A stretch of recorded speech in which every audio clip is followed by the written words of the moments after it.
Journey to Wild Divine is a really fantastic, kind of almost futuristic computer game. You go into a magical kingdom, a really beautiful, beautiful 3D kind of world, and you move your avatar through this world. Cosmo, will you show us how to levitate the ball? And in that world, you experience a number of trials or a number of things that you have to do.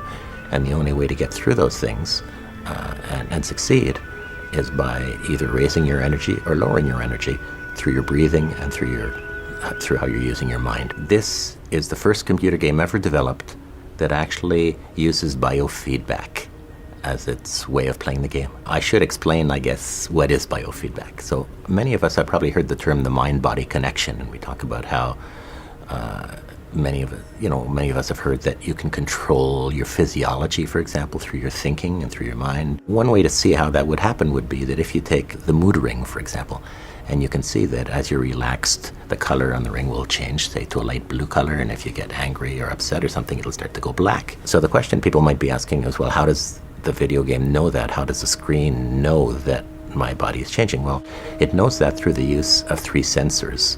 There's 3 rings that you actually put on your fingers. 2 rings measure galvanic skin response, and the one in the middle measures heart rate. Those rings are attached through a cable right into the USB port of your computer, and you're getting these physiological indicators monitored by the game. You must realize that awareness is a state beyond the ordinary mind. It is a deeper level of our consciousness. Focus on maintaining a steady state of mind.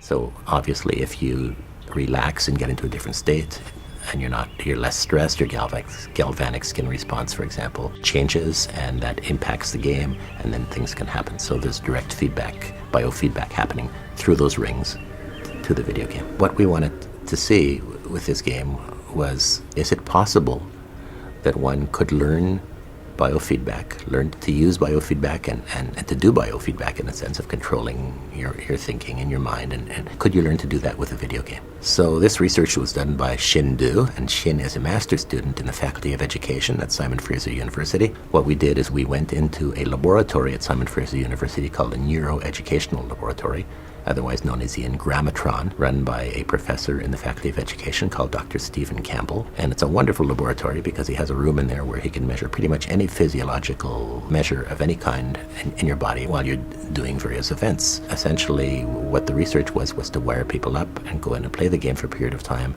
and see if they're actually able to learn to do biofeedback and to improve while they were doing biofeedback.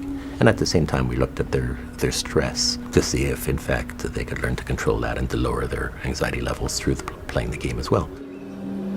Okay, that's good. We feel that with the difficulty that kids these days, especially that have played video games a lot, are having a lot of trouble focusing, and there's a lot of, we talk about ADD and ADD kids and all of this kind of stuff, and we do believe that once you learn how to do that, once you learn how to, I guess you could say, run your own mind, and you learn to focus better, we believe that could have a positive impact on learning. This is a place of magic, where we can learn all manners of things to do, things to be. You can even discover the magic of the mind anytime. You could learn, for example, how to use your mind more effectively to focus on learning tasks and on achieving the goals that you want to achieve. The game has tremendous potential for benefiting kids at a very young age to learn those skills that we haven't been teaching in the school system.